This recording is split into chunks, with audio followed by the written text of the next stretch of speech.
a safety here. Yes. Right?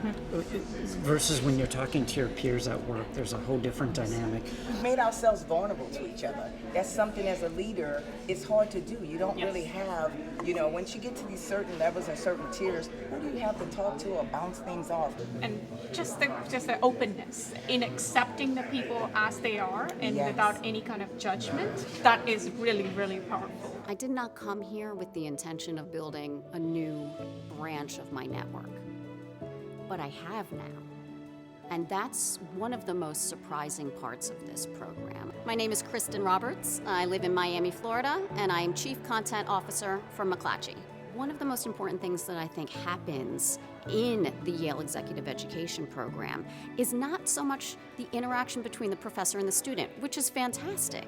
It's the interaction colleague to colleague that happens in the classroom, happens on the sidelines of class time, happens at dinner, happens in the morning over breakfast. It's just an extraordinary opportunity to meet people who you would never encounter. Yes, you're going to develop your individual skill set, but that skill set is multiplied by the interactions you have with other people. My name is James Dippert.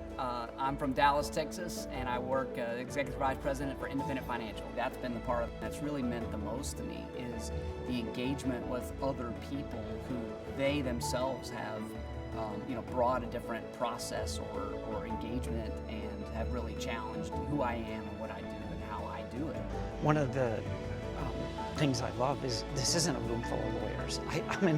I'm in a room full of lawyers all the time. That's right. And so I'm learning about coffee and the lithium supply chain.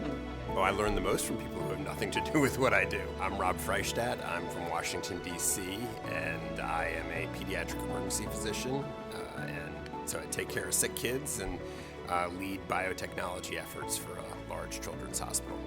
If you want to be out in the front in healthcare, you have to really be interacting with people from other industries that are developing those new technologies, have tried those new technologies, and are on the front edge. Coming from a very highly technical background, I do have multiple facets, and it is awesome to learn from all of you. This cohort is really bonded, and we're sort of each other's own personal board of directors. I can shoot an email to a friend and say, hey, can you hop on the phone for 20 minutes and teach me about this? And you feel like, hey, you've kind of joined a different team, and it's awesome.